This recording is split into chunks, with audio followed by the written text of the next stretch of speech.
Welcome to the hottest movie review on the internet today, the A-List Review. I'm your host, the Game Changer, Wes Troop, and I am here to review the latest uproar in the film community that was released this week, the uproar of the month. I don't know what September's will be, but evidently, lately there's been one. This film got a lot of slack from other critics all over the internet. Keep in mind, some of them were 80 years old.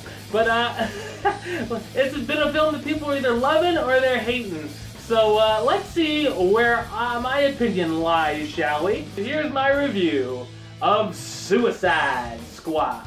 How you doing?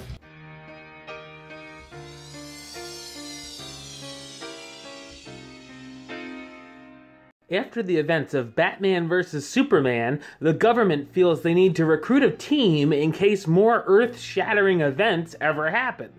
The team, however, is a group of incarcerated villains forced to do the government's orders or die. When an ancient being begins to destroy Midway City, the Suicide Squad is put into action. But will they be able to pull it together to actually save the day? So what did I think of Suicide Squad? I thought it's an engaging superhero action film. I know I'm in the minority when I say I was a fan of Man of Steel, as well as Batman vs. Superman, but I had a great time with this film as well.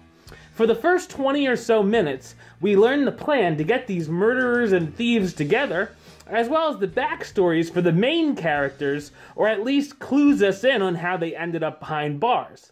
Of course, Harley Quinn's backstory is the most anticipated and didn't disappoint, complete with an image that true fans will love.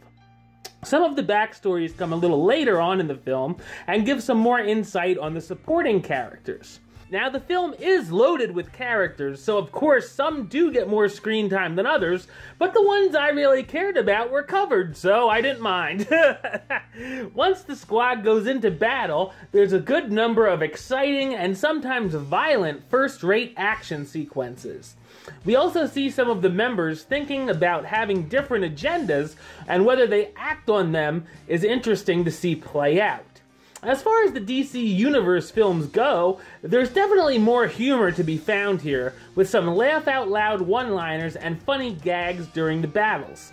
As far as the villain face-off goes, it's the kind of thing we've seen before, but for what it is, it still worked fine.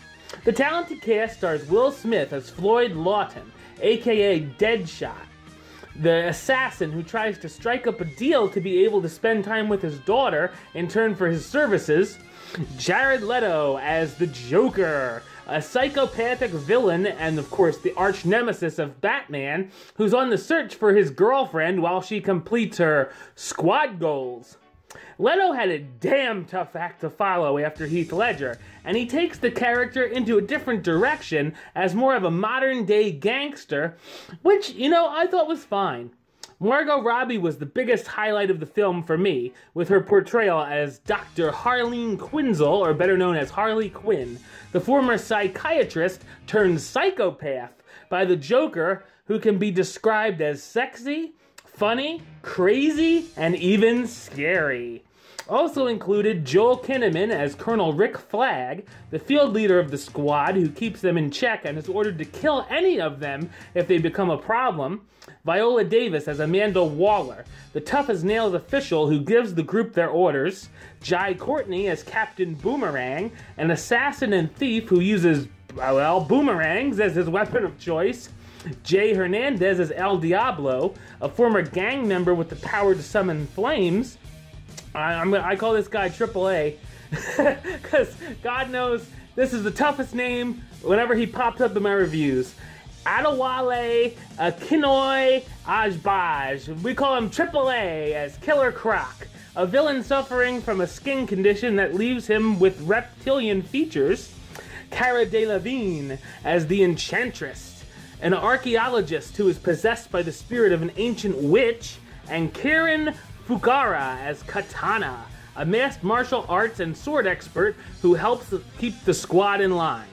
There's also a few awesome cameos to look out for, and of course, don't forget to stay for a mid-credit scene afterwards. It's not flawless or the perfect superhero film, but I found myself having a blast with Suicide Squad more than not, leaving me excited about the potential storylines that could happen in upcoming DC films.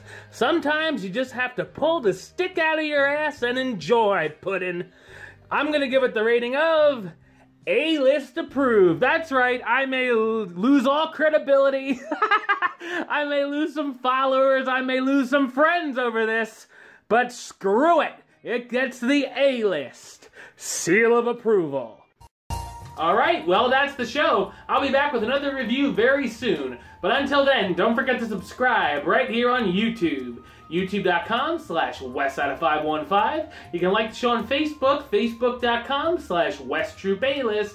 And of course, you can follow me on the Twitter and the Instagram @WestAlist. Until next time, Troop out.